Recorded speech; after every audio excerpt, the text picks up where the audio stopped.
어머니, 또 저를 의심하시죠? 집안 평화를 이렇게 깨고 싶으세요? 미영이 정순 여사에게 큰 소리치자 거실이 얼어붙었습니다. 내가 언제 널 의심했다고 그래? 정순 여사의 당황한 목소리가 떨렸습니다.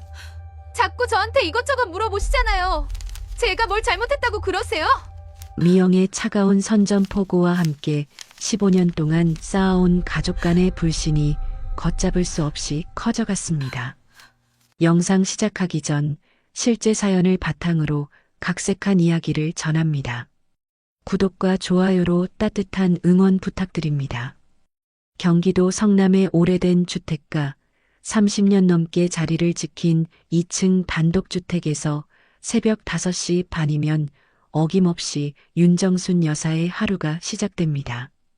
올해 72살인 정순 여사는 남편을 일찍 여의고 혼자가 된 지도 벌써 10년이 넘었습니다.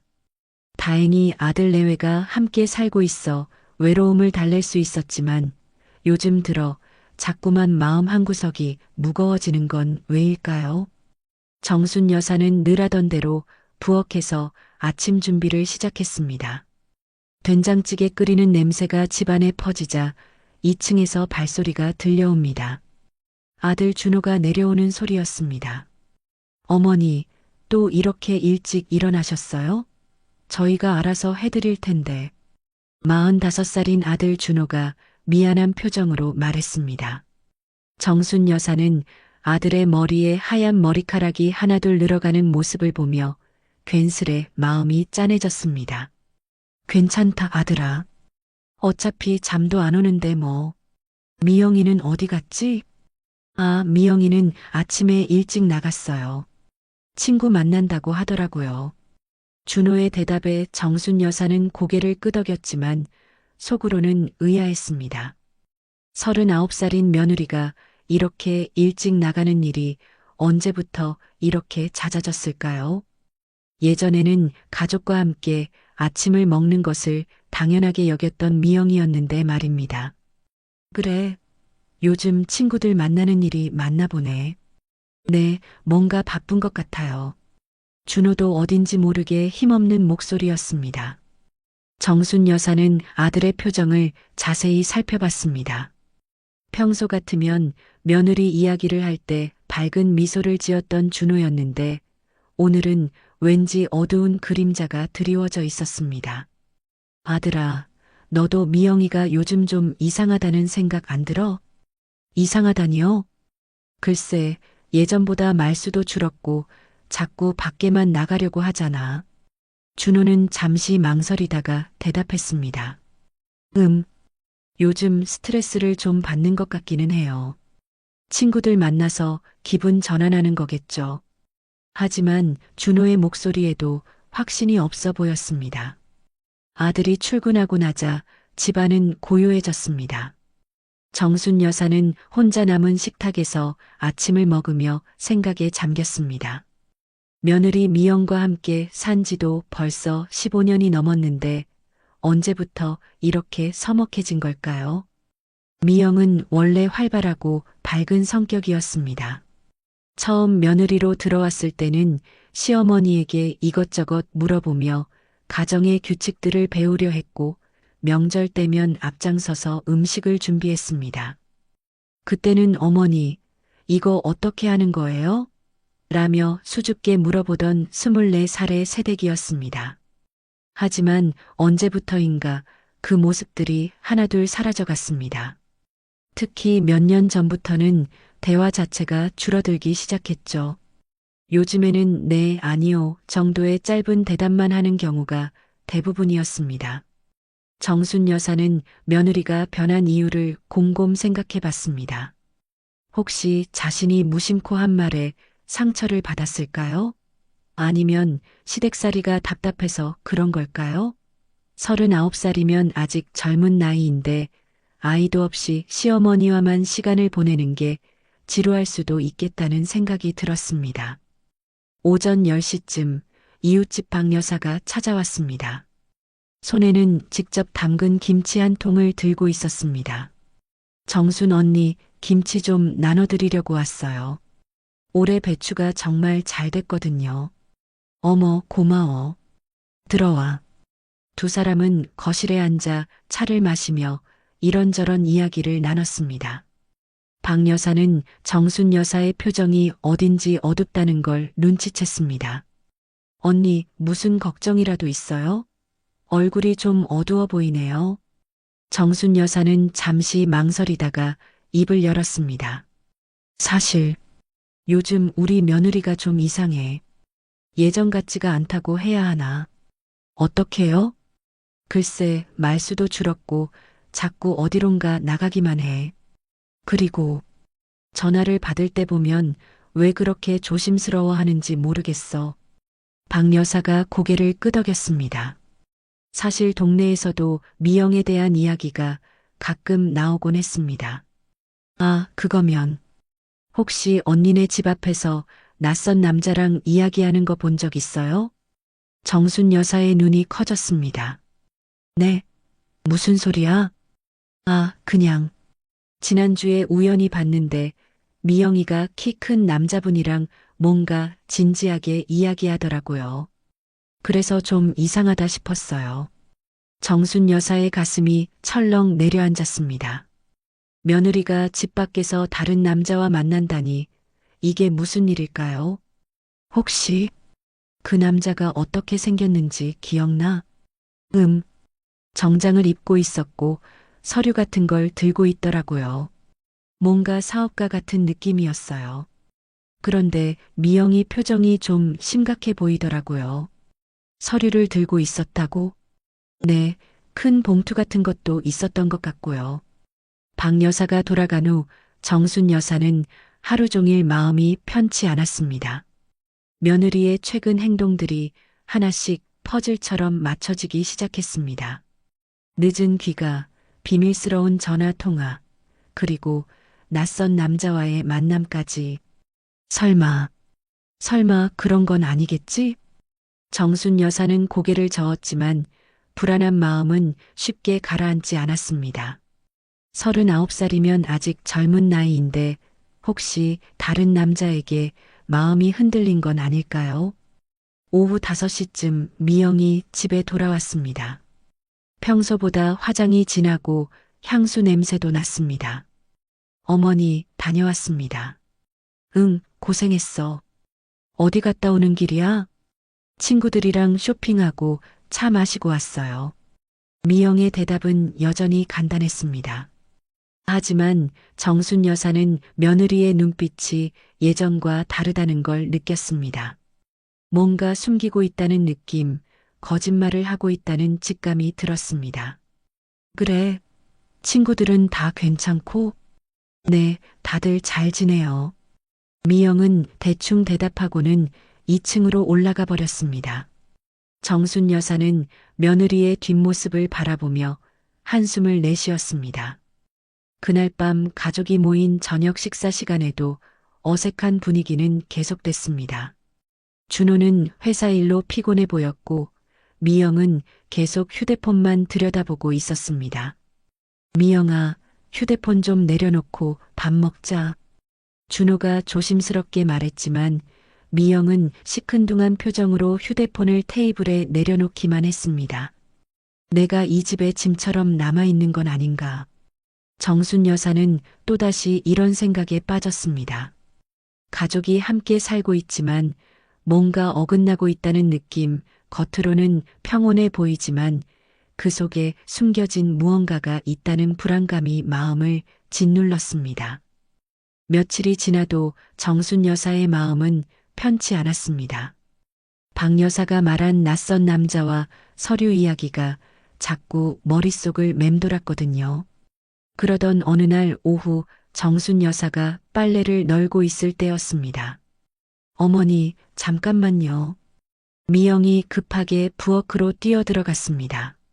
뭔가 찾는 듯한 소리가 들리더니 찬장 위에서 무언가를 꺼내는 소리가 났습니다. 정순 여사는 궁금해서 부엌 쪽으로 걸음을 옮겼습니다. 그때였습니다. 미영이 찬장 위에 올려진 봉투 하나를 서둘러 집어들다가 그만 떨어뜨리고 만 것입니다. 봉투가 바닥에 떨어지면서 안에 들어있던 서류 몇 장이 바닥에 흩어졌습니다. 아, 이런. 미영은 당황한 표정으로 급히 서류들을 주워 담으려 했습니다. 하지만 정순 여사의 눈은 이미 봉투 겉면에 적힌 글씨를 포착하고 있었습니다. 낯선 은행 로고와 함께 기밀이라는 붉은 글씨가 선명하게 보였습니다. 미영아, 뭐야 그거? 정순 여사가 조심스럽게 물었지만 미영은 이미 서류들을 봉투 안에 집어넣고 있었습니다. 아, 이거요? 그냥 보험 서류예요. 신경 쓰지 마세요. 미영의 목소리가 평소와 달리 떨리고 있었습니다. 손끝도 미세하게 떨리고 있는 게 정순 여사의 눈에 들어왔습니다. 보험 서류? 그런데 왜 기밀이라고 적혀 있어? 아, 그냥 개인정보 때문에 그런 거예요. 요즘 개인정보 보호가 중요하잖아요. 미영은 봉투를 꼭 끌어안고는 서둘러 2층으로 올라가 버렸습니다. 정순 여사는 그 모습을 바라보며 섬뜩한 예감이 들었습니다. 뭔가 숨기고 있다는 확신이 더욱 강해졌습니다. 그날 저녁 식사 시간 정순 여사는 아들에게 그 일을 말해야 할지 고민했습니다. 하지만 섣불리 말했다가 가족 사이가 더 어색해질까봐 걱정됐습니다. 준호야, 요즘 미영이가 보험을 새로 든다거나 그런 얘기 한 적 있어? 보험이요? 아니요, 딱히 그런 얘기는 없었는데요. 왜 그러세요? 아니야, 그냥 궁금해서. 정순 여사는 더 이상 묻지 않았습니다. 준호도 뭔가 이상하다는 듯 미영을 쳐다봤지만 미영은 여전히 무표정한 채 밥만 먹고 있었습니다. 며칠 후 정순 여사는 용기를 내어 직접 확인해 보기로 했습니다. 미영이 봉투에서 흘린 서류를 보니 은행 이름이 적혀 있었거든요. 정순 여사는 그 은행에 직접 가보기로 마음먹었습니다. 실례합니다만 제가 윤정순인데요. 혹시 저희 집 관련해서 무슨 서류나 업무가 진행되고 있는지 확인할 수 있을까요? 은행 직원은 정중하게 대답했습니다. 죄송하지만 고객님의 개인정보 보호를 위해 본인이 아니시면 확인해드리기 어렵습니다. 직접 관련된 분이 오셔야 해요. 그럼 혹시 제 며느리 송미영이 온 적이 있나요? 그런 것도 말씀드리기 어렵습니다. 정순 여사는 실망한 채 집으로 돌아왔습니다. 하지만 포기할 수는 없었습니다. 뭔가 중요한 일이 벌어지고 있다는 직감이 들었거든요. 그 후로 정순 여사는 미영의 행동을 더 유심히 관찰하기 시작했습니다. 미영은 전화를 받을 때마다 다른 방으로 들어가서 문을 닫고 이야기했고 외출할 때는 항상 그 봉투를 챙겨서 나갔습니다. 어느 날 오후 정순 여사가 창문 너머로 바깥을 내다보고 있을 때였습니다. 미영이 집 앞에서 정장을 입은 남자와 이야기하고 있는 모습이 보였습니다. 박 여사가 말했던 바로 그 남자였습니다. 두 사람은 뭔가 진지한 대화를 나누고 있었고 남자는 서류가 든 가방을 들고 있었습니다. 미영의 표정은 평소와 달리 심각해 보였습니다. 정순 여사는 조심스럽게 현관 쪽으로 다가가 보려 했지만 두 사람의 대화는 이미 끝나가고 있었습니다. 남자가 미영에게 명함 같은 것을 건네주고는 차를 타고 사라졌습니다. 미영이 집에 들어왔을 때 정순 여사는 모른 척하고 있었습니다. 하지만 미영의 얼굴에는 긴장과 불안이 역력했습니다. 미영아, 누가 왔었나? 아, 네. 그냥 보험 설계사요. 보험 설계사? 그런데 왜 집 밖에서 만나? 집에 들어오시라고 했는데 바쁘다고 하시더라고요. 미영의 대답은 여전히 어색했습니다. 정순 여사는 더 이상 묻지 않았지만 마음속으로는 확신했습니다. 분명 뭔가 중요한 일이 진행되고 있다는 것을. 그날 밤 정순 여사는 잠이 오지 않았습니다. 며느리가 숨기고 있는 비밀이 무엇일까 하는 생각에 밤새 뒤척였습니다. 혹시 빚을 졌을까?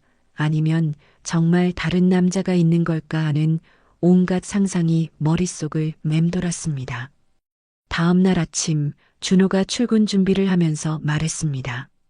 어머니, 혹시 미영이가 요즘 이상하다고 느끼신 적 없으세요? 너도 그렇게 생각하니? 네, 뭔가 신경이 예민해진 것 같고, 말수도 줄었고요. 제가 뭔가 잘못했나 싶어서요. 준호의 목소리에도 걱정이 묻어 있었습니다. 정순 여사는 아들에게 봉투 이야기를 해야 할지 고민했지만 아직은 확실한 게 없으니까 기다려보기로 했습니다. 아들아, 내 잘못은 아닐 거야. 미영이도 나름 스트레스가 있을 테니까 조금 더 지켜보자. 하지만 정순 여사의 마음속에는 불안한 예감이 점점 커져만 갔습니다. 뭔가 큰 일이 터지기 전에 고요함 같은 느낌이었습니다. 뭔가 숨기고 있구나. 우리 집안이 흔들릴 만한 걸. 정순 여사는 창밖을 바라보며 중얼거렸습니다. 평온해 보이던 일상에 금이 가기 시작하고 있었습니다. 며칠이 더 지나자 정순 여사의 의욕은 확신으로 바뀌어 갔습니다. 미영의 행동은 날이 갈수록 수상해졌거든요. 특히 전화를 받을 때의 모습은 정말 이상했습니다. 네, 알겠습니다. 그때까지 준비해 둘게요. 미영이 거실에서 전화를 받다가 정순 여사가 부엌에서 나오는 모습을 보자마자 급히 목소리를 낮췄습니다. 아니에요. 지금 말할 수 없어요. 나중에 다시 연락드릴게요. 전화를 끊고 나서 미영의 얼굴은 창백해져 있었습니다. 정순 여사와 눈이 마주치자 어색한 미소를 지어 보였습니다. 누구 전화였어? 아, 친구 전화였어요. 만날 약속 잡는 거였어요. 그런데 왜 그렇게 조심스럽게 말해? 아, 그냥 개인적인 얘기라서요. 미영은 또다시 2층으로 올라가 버렸습니다. 정순 여사는 며느리의 뒷모습을 바라보며 한숨을 내쉬었습니다. 분명히 뭔가 숨기고 있었습니다. 그 후로 이웃들 사이에서도 미영에 대한 이야기가 나오기 시작했습니다. 정순 여사가 마트에서 장을 보고 있을 때였습니다. 어머, 정순 언니. 옆집에 사는 김 여사가 다가왔습니다. 언니, 혹시 미영이가 요즘 어디 취직이라도 했나요? 취직? 왜 그래? 아, 요즘 정장 입고 나가는 모습을 자주 봐서요. 그리고 낯선 남자들이랑 만나는 것도 몇 번 봤고요. 정순 여사의 가슴이 철렁했습니다. 남자들이라고? 여러 명을? 네, 지난주에는 키 큰 남자랑 만나더니 이번 주에는 또 다른 사람이랑 만나더라고요. 뭔가 중요한 일을 상의하는 것 같았어요. 정순 여사는 더 이상 들을 수가 없었습니다. 며느리가 집 밖에서 여러 남자들과 만나고 있다니 이게 도대체 무슨 일인지 모르겠습니다. 집에 돌아온 정순 여사는 마음이 무거웠습니다. 그때 미영이 외출 준비를 하고 있었습니다. 평소와 달리 정장을 입고 화장도 진하게 하고 있었습니다. 미영아, 어디가? 아, 잠깐 볼 일이 있어서요. 무슨 일인데 그렇게 차려입고 나가? 미영이 잠시 말을 멈췄습니다. 뭔가 대답을 고민하는 듯 했습니다. 그냥 중요한 약속이 있어서요. 중요한 약속? 네, 곧 돌아올게요. 미영은 서둘러 나가버렸습니다.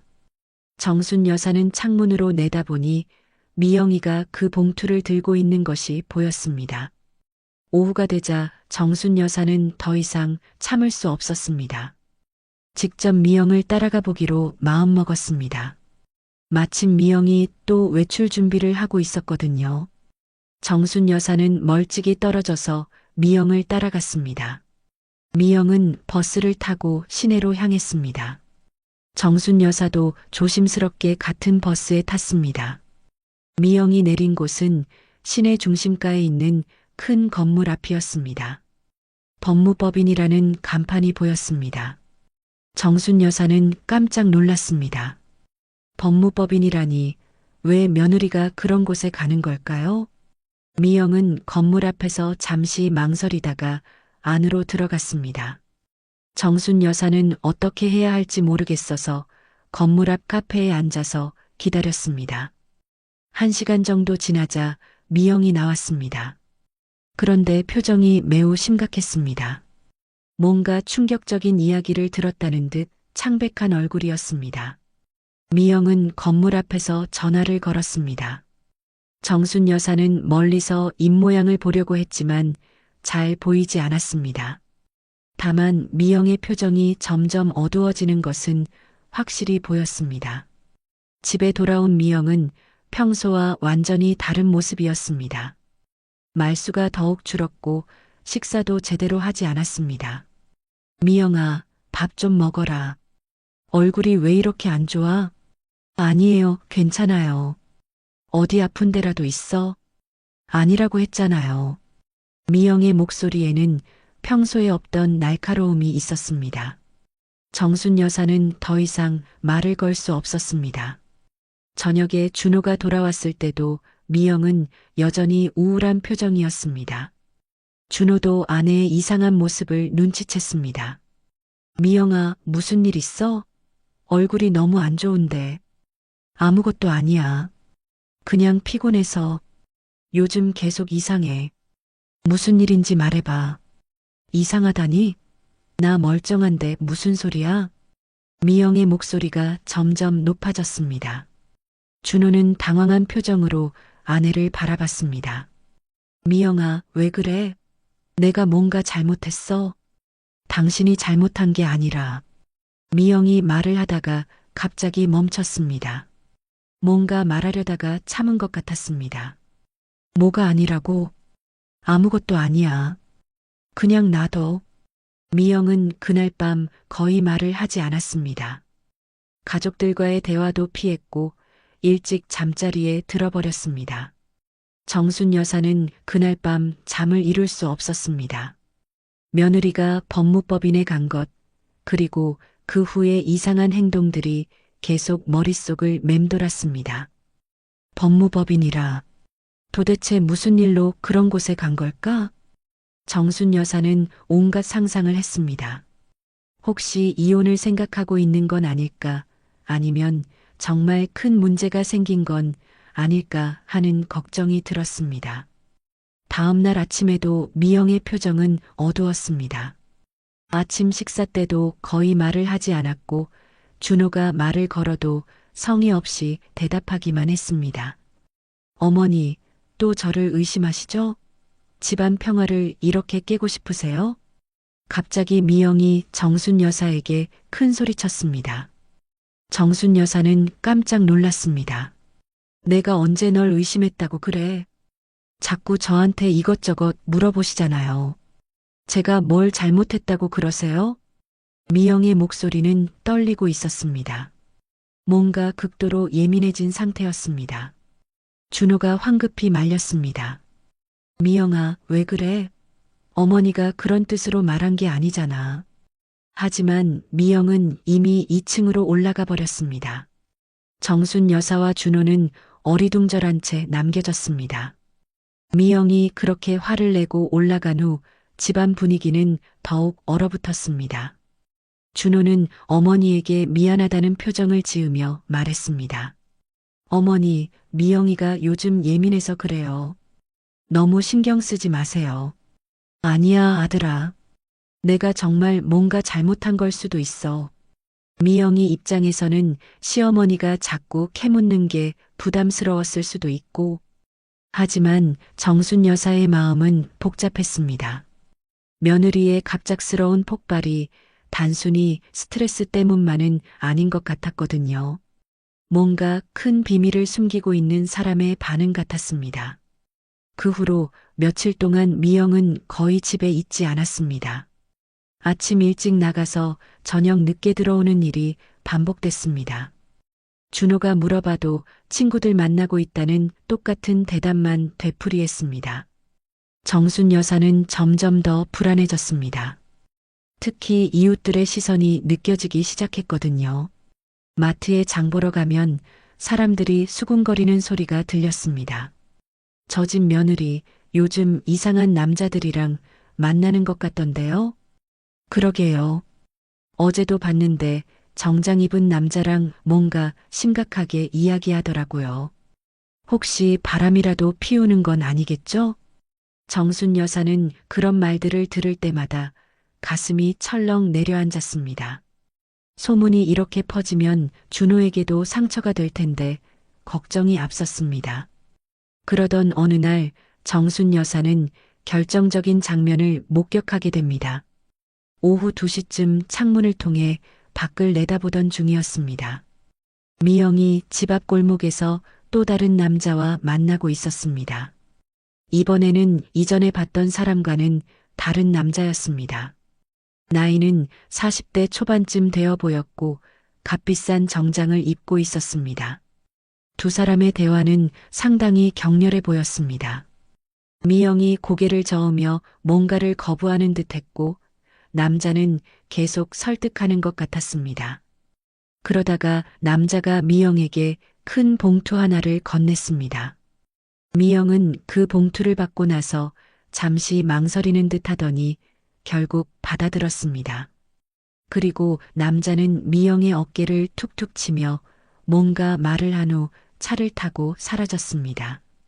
정순 여사는 그 모든 장면을 지켜보며 가슴이 두근거렸습니다. 분명히 뭔가 중요한 거래가 오가고 있었습니다. 미영이 집에 들어온 후 정순 여사는 모른 척하고 있었습니다. 하지만 미영의 표정은 더욱 어두웠고 새로 받은 봉투를 꼭 끌어안고 있었습니다. 미영아, 차라도 한 잔 마실래? 아니요, 괜찮아요. 미영은 봉투를 든 채로 2층으로 올라갔습니다. 정순 여사는 그 뒤를 따라가고 싶은 충동을 억눌렀습니다. 그날 저녁 준호가 돌아왔을 때 정순 여사는 고민 끝에 아들에게 말하기로 했습니다. 아들아, 잠깐 이야기 좀 하자. 네, 어머니. 무슨 일이세요? 정순 여사는 조심스럽게 입을 열었습니다. 미영이 요즘 집 밖에서 낯선 남자들을 자주 만나는 것 같아. 준호의 표정이 굳어졌습니다. 무슨 말씀이세요? 이웃 사람들도 다 보고 있어. 오늘도 또 다른 남자랑 만나서 뭔가를 받아왔더라. 뭔가를 받았다고요? 응, 큰 봉투 같은 걸 받았어. 그리고 그 남자는 정장을 입고 있었고 차도 좋은 걸 타더라. 준호는 잠시 말이 없었습니다. 아내에 대한 의심과 어머니에 대한 신뢰 사이에서 갈등하는 것 같았습니다. 어머니, 혹시 잘못 보신 건 아니세요? 아니야, 분명히 봤어. 그리고 며칠 전에는 법무법인에도 갔다 왔어. 법무법인이요? 정순 여사는 미영을 따라갔던 일을 모두 말했습니다. 준호의 얼굴은 점점 어두워졌습니다. 그래서 내가 물어봤더니 미영이가 갑자기 화를 내면서 집안 평화를 깨고 싶냐고 소리치더라. 준호는 한참 생각하더니 말했습니다. 어머니, 제가 직접 미영이한테 물어볼게요. 그날 밤 준호는 미영과 진지한 대화를 나누려 했습니다.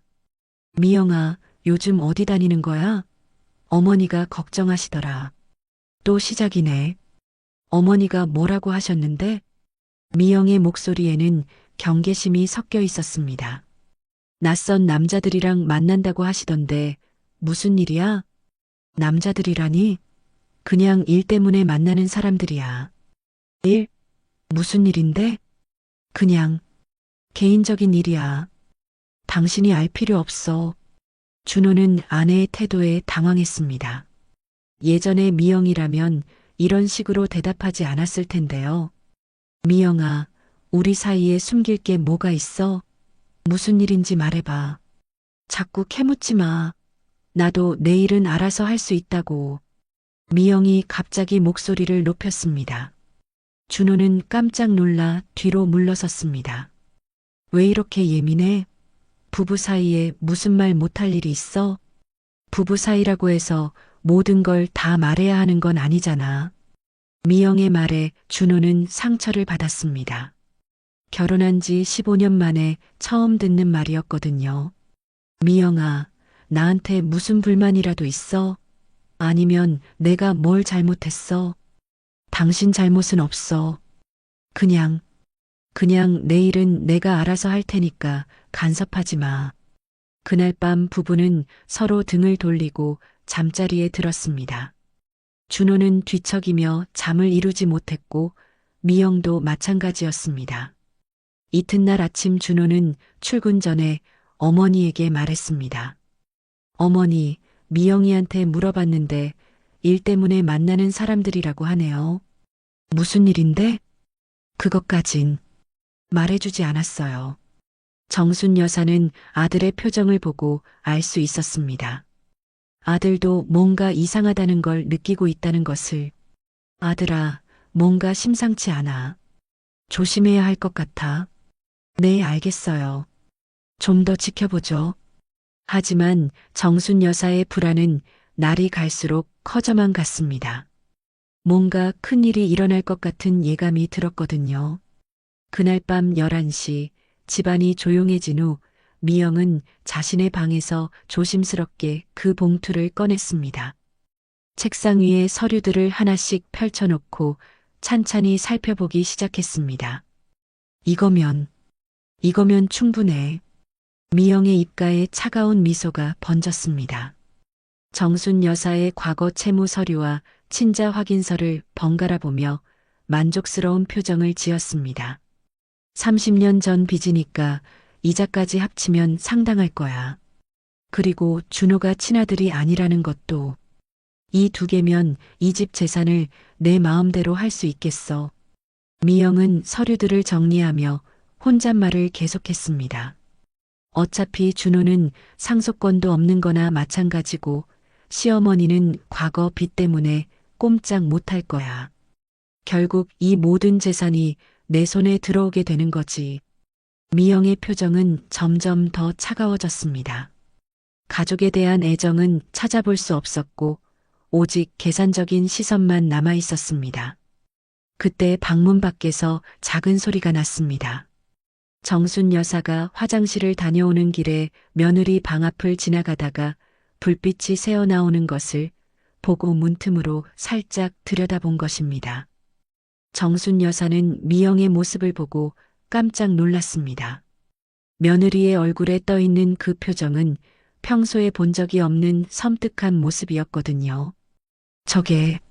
저게 우리 미영이 맞나? 미영은 서류를 다시 봉투에 넣으며 중얼거렸습니다. 이제 때가 왔어. 더 이상 눈치 볼 필요 없어. 정순 여사는 며느리의 차가운 모습에 온몸이 오싹해졌습니다. 무슨 서류인지는 정확히 알 수 없었지만 분명히 좋지 않은 일을 꾸미고 있다는 직감이 들었습니다. 조용히 자신의 방으로 돌아간 정순 여사는 잠을 이룰 수 없었습니다. 뭔가 큰일이 벌어질 것 같은데. 다음 날부터 며칠이 더 지나자 집안 분위기는 최악으로 치달았습니다. 미영은 아예 가족들과 대화를 피하기 시작했고 준호도 아내의 변한 모습에 상처받은 표정이었습니다. 정순 여사는 그날 밤 본 며느리의 섬뜩한 모습이 자꾸 떠올랐습니다. 이런 상황이 더 이상 지속될 수는 없어. 정순 여사는 직접 대화를 나누기로 마음먹었습니다. 그날 저녁 준호가 퇴근해서 돌아왔을 때 정순 여사는 아들과 며느리를 거실로 불렀습니다. 미영아, 준호야, 잠깐 앉아라. 우리 진지하게 얘기 좀 하자.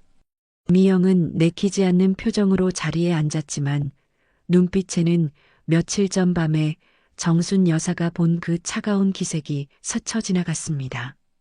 미영아, 요즘 너 행동이 너무 이상해. 낯선 남자들이랑 만나고 법무법인에 가고 비밀스럽게 전화하고. 도대체 무슨 일인지 말해봐. 어머니, 또 시작이네요. 제가 뭘 잘못했다고 그러세요? 미영의 목소리에는 짜증이 섞여 있었습니다. 하지만 정순 여사는 며느리의 진짜 속마음을 알고 있다는 듯한 시선으로 바라봤습니다. 잘못했다는 게 아니라 걱정돼서 그러는 거야. 우리가 가족 아니냐? 그때 준호가 아내에게 말했습니다. 미영아, 어머니 말씀이 맞아. 요즘 내 행동이 정말 이상해. 나한테도 제대로 된 설명을 안 해주고 당신들이 뭘 안다고 그래요? 제 일은 제가 알아서 할 수 있어요. 미영이 갑자기 소리를 지르며 일어섰습니다.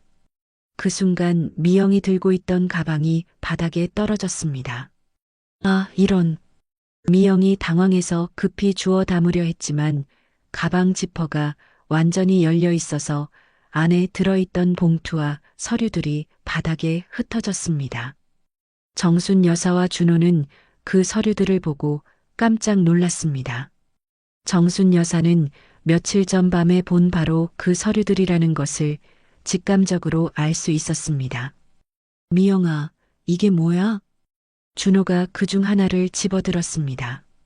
그것은 은행에서 발급한 정식 봉투였고 겉면에는 기밀서류라는 빨간 도장이 찍혀 있었습니다. 그거 제 거예요. 주세요. 미영이 급히 손을 뻗었지만 준호는 이미 봉투를 열고 있었습니다. 잠깐, 이게 뭐지? 어머니 이름이 적혀 있네? 정순 여사도 궁금해서 다가갔습니다. 준호가 꺼낸 서류는 정순 여사의 이름으로 된 오래된 채무 서류였습니다. 이게 뭐야? 내가 언제 이런 빚을 졌다는 거야? 정순 여사는 서류를 보며 당황했습니다. 30년도 넘은 오래된 서류였는데 상당한 금액의 채무가 기록되어 있었습니다. 어머니, 이게 정말 어머니 거예요? 아니야, 나는 이런 빚진 적 없어. 그때 미영이 창백한 얼굴로 말했습니다. 하지만 그 눈빛에는 여전히 계산적인 차가움이 남아 있었습니다. 그건 옛날 일이에요. 옛날 일? 무슨 옛날 일? 준호가 추궁하자 미영은 더 이상 숨길 수 없다는 듯 입을 열었습니다. 사실 어머니가 과거에 숨기신 일들이 있어요. 무슨 소리야? 정순 여사가 화를 냈지만 미영은 계속 말했습니다. 이 서류들은 제가 조사해서 찾아낸 거예요. 어머니의 과거를 알아보려고. 내 과거를 조사했다고? 그때 준호가 또 다른 서류를 집어들었습니다. 그것은 병원에서 발급한 공식 서류였는데 겉봉에 친자 확인서라고 적혀 있었습니다. 이건 또 뭐야? 친자 확인서? 준호가 봉투를 열어보는 순간 집안이 조용해졌습니다. 뭐라고? 준호의 얼굴이 새하얗게 변했습니다. 친자 확인서에는 충격적인 내용이 적혀 있었습니다. 제가 어머니의 친아들이 아니라는 게 무슨 소리예요? 정순 여사는 그 서류를 보자마자 온몸이 떨리기 시작했습니다. 30여 년 전 자신이 숨겨왔던 비밀이 드러나는 순간이었습니다. 준호야, 어머니, 이게 진짜예요? 제가 정말 어머니 친아들이 아니라는 거예요? 준호의 목소리는 떨리고 있었습니다. 미영이 냉정한 목소리로 말했습니다. 맞아요. 당신은 어머니의 친아들이 아니에요. 이 서류가 그 증거고요. 집안은 단숨에 무너져 내렸습니다. 그 충격적인 진실이 드러난 후 집안은 얼어붙었습니다. 준호는 친자 확인서를 손에 든 채 말을 잇지 못하고 있었고 정순 여사는 30년 동안 숨겨온 비밀이 들통난 충격에 온몸이 떨리고 있었습니다. 어머니, 이게 정말 진짜예요? 준호의 떨리는 목소리에 정순 여사는 눈물을 흘리며 고개를 끄덕였습니다. 준호야, 미안하다. 그럼 제 진짜 아버지는 누구예요? 그리고 돌아가신 아버지는 이 사실을 알고 계셨나요? 정순 여사는 한참을 망설이다가 입을 열었습니다. 내 아버지, 돌아가신 아버지는 알고 있었어. 우리가 함께 결정한 일이었단다. 함께 결정했다고요? 그래. 내 아버지랑 불임 판정을 받았을 때 우리는 아이를 너무 간절히 원했어. 그래서 정순 여사는 말을 잇지 못하고 울음을 터뜨렸습니다. 미영이 차갑게 말했습니다. 그래서 다른 남자와 관계를 맺고 준호를 낳은 거죠. 그리고 그 남자는 지금도 살아있어요. 뭐라고? 준호가 깜짝 놀라며 미영을 바라봤습니다. 제 조사 결과로는 당신의 생물학적 아버지는 현재 부산에서 사업을 하고 있어요. 성공한 사업가죠. 정순 여사가 급히 말했습니다. 미영아, 그런 얘기는 하지 마라. 왜 안 돼요? 진실을 알 권리가 있잖아요. 미영의 목소리는 점점 더 차가워졌습니다. 그리고 어머니, 30년 전 채무 서류 이야기도 해야겠네요. 당시 어머니가 진 빚이 현재 가치로 환산하면 얼마나 되는지 아세요? 정순 여사가 당황하며 물었습니다. 그게 지금 무슨 상관이야? 이자까지 계산하면 2억이 넘어요. 법적으로는 시효가 지났을지 모르지만 도덕적으로는 여전히 유효한 채무죠. 준호가 이해할 수 없다는 표정으로 아내를 바라봤습니다. 미영아, 너 지금 뭘 하려는 거야? 당연한 걸 하려는 거죠. 이 집의 진짜 주인이 누구인지 확실히 하려고요. 미영의 말에 정순 여사와 준호는 소름이 끼쳤습니다. 무슨 소리야? 어머니는 과거 채무가 있으시고 준호는 법적 상속권이 없어요. 결국 이 집의 실질적인 권리는 저에게 있는 셈이죠. 준호가 분노하며 일어났습니다. 너 미쳤어? 법적 상속권이 없다고? 나는 이 집에서 30년 넘게 살았어. 하지만 혈연 관계가 없으면 법적으로는 복잡해지죠. 특히 어머니의 과거 채무 문제까지 얽히면. 미영은 마치 모든 것을 계산해 둔 듯 침착하게 말했습니다. 정순 여사가 떨리는 목소리로 물었습니다. 미영아, 너 처음부터 이걸 노리고 있었니? 처음부터는 아니었어요.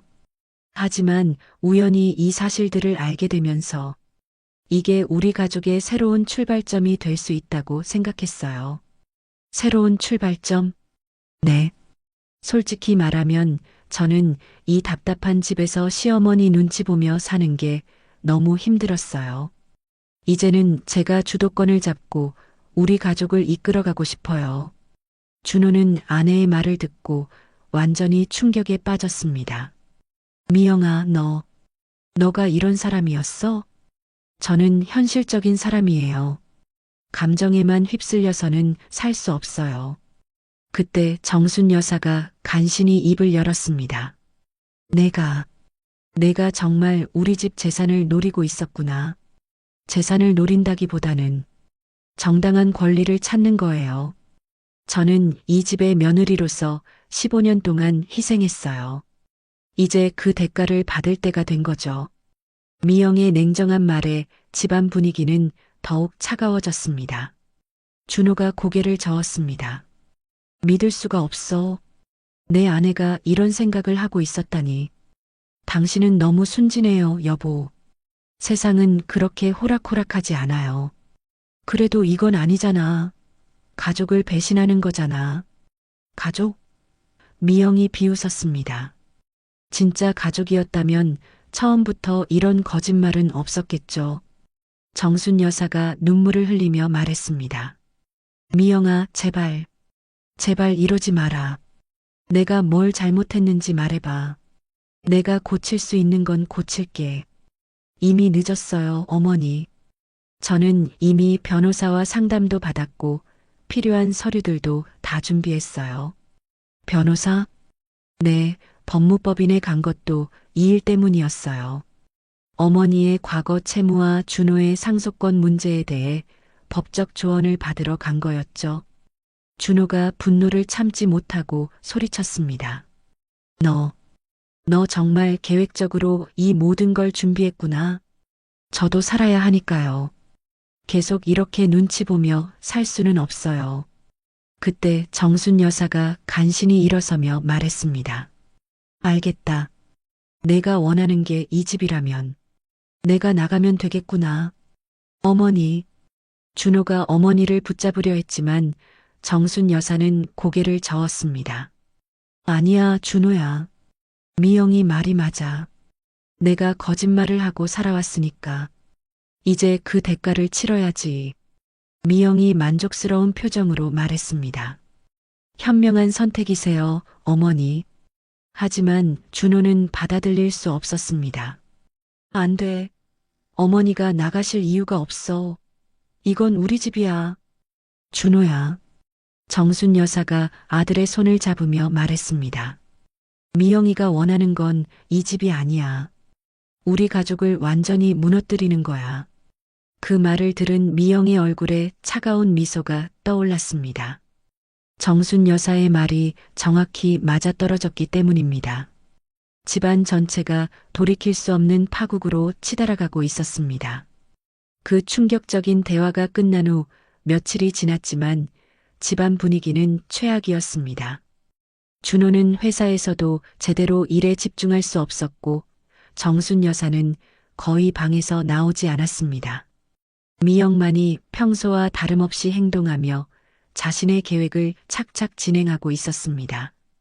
그러던 어느 날 오후 정순 여사는 더 이상 이런 상황을 견딜 수 없다고 생각하며 용기를 냈습니다. 미영과 단둘이 마주 앉아 진심 어린 대화를 나누어 보기로 한 것입니다.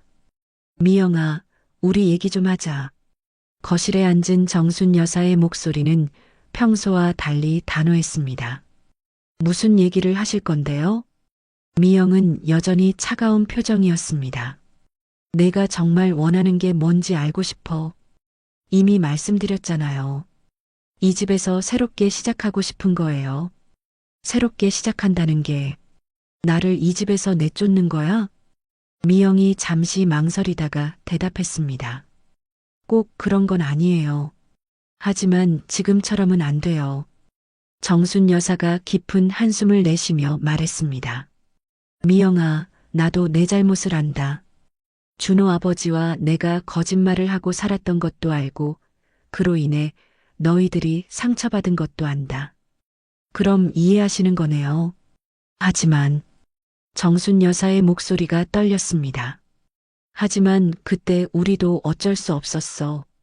아이를 너무 간절히 원했고 가정을 지키고 싶었어. 미영이 냉정하게 대답했습니다.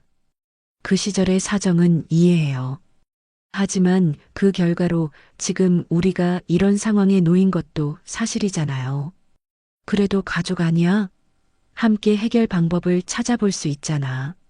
어머니, 솔직히 말하면 미영이 입을 열었습니다.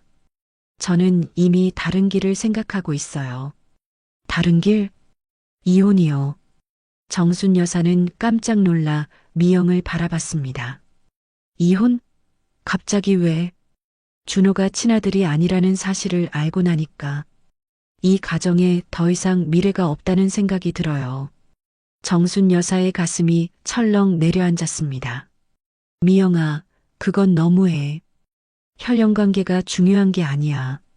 15년 동안 함께 살아온 정이 있잖아. 정? 미영이 비웃었습니다. 정으로는 살 수 없어요. 현실적으로 생각해야죠. 그럼 너는 처음부터 우리 가족을 사랑한 적이 없었단 말이야? 미영이 잠시 말을 멈췄습니다. 그 질문에 대답하는 게 쉽지 않았거든요. 사랑이 있었죠. 하지만 사랑만으로는 부족해요. 저도 제 인생을 생각해야 하니까. 그때 현관문이 열리는 소리가 들렸습니다. 준호가 일찍 퇴근한 것입니다. 거실의 무거운 분위기를 감지한 준호가 조심스럽게 다가왔습니다. 무슨 일이세요? 정순 여사가 아들을 바라보며 말했습니다. 준호야, 미영이가 이혼을 생각하고 있다고 하네. 준호의 얼굴이 창백해졌습니다. 뭐라고요? 미영이 당당하게 말했습니다. 맞아요. 이제 더 이상 이 상황을 지속할 수 없어요. 미영아, 우리가 뭘 잘못했다고? 15년 동안 함께 살았는데 이제 와서 이혼? 당신이 어머니의 친아들이 아니라는 걸 알고 나니까 모든 게 달라 보여요. 준호가 상처받은 표정으로 아내를 바라봤습니다. 그게 그렇게 중요해? 나는 여전히 너의 남편이고 우리는 부부잖아. 하지만 이 집의 상속 문제, 과거 채무 문제, 복잡해질 일들이 너무 많아요. 정순 여사가 간절하게 말했습니다. 미영아, 제발 다시 생각해봐. 내가 이 집을 나가면 되잖아. 너희들끼리 새롭게 시작하면 되는 거 아니야? 어머니가 나가시는 것만으로는 해결되지 않아요.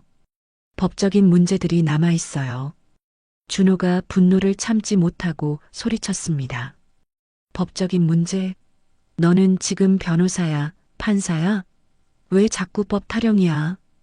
현실을 받아들이세요, 여보. 이 상황에서는 법적 해결이 최선이에요. 그때 정순 여사가 결심한 듯 일어서며 말했습니다. 알겠다. 내가 모든 걸 정리하겠어. 어머니, 뭘 정리하신다는 거예요? 내 과거의 잘못들을 정리하고 이 집 문제도 정리하겠어. 그러니까 너희들은 이혼 같은 소리 하지 마라. 미영이 냉소적으로 웃었습니다. 어머니가 어떻게 정리하실 건데요? 2억이 넘는 과거 채무는 어떻게 해결하시려고요? 그건 정순 여사가 말을 망설였습니다. 그리고 준호의 상속권 문제는 또 어떻게 하실 건데요? 준호가 아내를 노려보며 말했습니다. 미영아, 너 정말 냉혹하구나. 어머니를 이렇게 몰아붙이는 게 기분 좋아? 저는 현실을 말하고 있을 뿐이에요. 정순 여사가 떨리는 목소리로 말했습니다. 미영아, 나는 이제 더 이상 침묵하지 않겠어. 무슨 뜻이세요? 내가 우리 가족을 이용해서 재산을 빼돌리려는 것도 알고 처음부터 계획적으로 우리를 조사한 것도 알아. 미영의 표정이 굳어졌습니다. 증거라도 있으세요? 그날 밤 내가 방에서 서류들을 보며 흡족해하던 모습을 내가 다 봤어. 준호가 놀라며 어머니를 바라봤습니다. 어머니, 무슨 말씀이세요? 미영이는 처음부터 우리 집 재산을 노리고 있었어. 친자 확인서도 과거 채무 서류도 모두 그 목적을 위해 준비한 거야. 미영이 더 이상 숨길 수 없다는 듯 본색을 드러냈습니다. 그래서 어쩌실 건데요? 이미 모든 건 제가 준비했어요. 변호사도 만났고 서류도 다 갖추었어요. 미영아. 준호가 완전히 절망한 표정으로 아내를 바라봤습니다. 15년 동안 함께 살았던 아내가 이런 사람이었다는 현실을 받아들이기 어려웠습니다. 정순 여사는 며느리의 차가운 모습을 보며 마지막으로 말했습니다. 내가 정말 원하는 건 이 집이 아니라 우리 가족을 완전히 파괴하는 거구나. 미영이 대답 대신 차가운 미소만 지었습니다. 그 미소가 모든 것을 말해주고 있었습니다. 미영의 차가운 미소를 본 후 몇 주가 지났습니다. 그 사이 준호는 아내와의 관계를 완전히 정리하기로 마음먹었습니다. 미영은 결국 변호사를 통해 이혼 서류를 보내왔고 집 재산 분할과 관련된 소송도 준비하고 있었습니다. 하지만 정순 여사는 포기하지 않았습니다. 며느리의 계획적인 배신에 분노했지만 동시에 자신의 과거 잘못도 정리해야 한다는 생각이 들었습니다. 준호야, 엄마가 부산에 좀 다녀올게. 부산이요? 갑자기 왜요? 내 진짜 아버지를 만나러 가야겠어. 준호는 깜짝 놀라며 어머니를 바라봤습니다. 어머니, 꼭 그러셔야 해요? 응. 30년 동안 숨기고 살았는데 이제는 모든 걸 정리할 때가 된 것 같아. 정순 여사는 결심을 굽히지 않았습니다. 며칠 후 부산행 기차에 몸을 맡긴 정순 여사는 복잡한 심정이었습니다. 부산에 도착해서 찾아간 곳은 작은 무역회사였습니다. 30년 전 그 남자는 지금 60대 중반의 사업가가 되어 있었습니다. 정순 씨, 정말 오랜만이네요. 이강수라는 이름의 그 남자는 정순 여사를 보자 놀라며 반가워했습니다. 강수 씨, 미안해요. 갑자기 찾아와서 아니에요. 사실 언젠가는 만나게 될 줄 알았어요. 준호는 아들은 잘 크고 있나요? 정순 여사는 준호의 근황을 전하며 현재 상황을 설명했습니다. 며느리의 배신, 친자 확인서의 등장, 그리고 가족이 무너져가는 현실까지 그런 일이 있었군요. 제가 도울 일이 있나요? 아니에요. 다만 준호에게는 생물학적 아버지가 있다는 걸 알려주고 싶었어요. 그 아이가 원한다면 언젠가 당신을 찾아갈 수도 있으니까. 이강수는 진지한 표정으로 고개를 끄덕였습니다. 알겠습니다. 언제든지 환영할게요. 서울로 돌아온 정순 여사는 준호에게 부산에서 있었던 일을 모두 말했습니다. 어머니, 고생 많으셨어요. 준호야, 내가 원한다면 언제든지 내 생물학적 아버지를 만날 수 있어. 좋은 분이야. 준호는 한참을 생각하더니 말했습니다. 어머니, 저에게는 아버지가 한 분뿐이에요. 돌아가신 아버지 말이에요. 정순 여사의 눈에 눈물이 맺혔습니다. 고마워, 아들아. 그러던 어느 날 미영이 짐을 정리하며 집을 나가는 날이 왔습니다. 이혼 조정이 성사되면서 미영은 집에 대한 권리 일부를 인정받았지만 생각보다 큰 재산을 얻지는 못했습니다. 미영아. 현관에서 짐을 챙기는 미영을 정순 여사가 불렀습니다. 네. 정말 후회 없어? 미영은 잠시 멈춰서서 돌아봤습니다. 후회요? 15년 동안 함께 살았잖아. 그 시간들이 정말 아무 의미가 없었어? 미영의 표정이 잠깐 흔들렸습니다. 하지만 곧 다시 차가워졌습니다. 의미가 없었던 건 아니에요. 하지만 저도 제 인생을 살아야 하니까. 그래도 가족이었는데, 가족이라는 말로 모든 걸 덮을 수는 없어요. 미영은 마지막 짐을 들고 문 앞에 섰습니다. 그동안 수고하셨습니다. 미영이 문을 닫고 나가자 집안은 조용해졌습니다. 15년 만에 처음으로 시어머니와 아들만 남게 된 것입니다.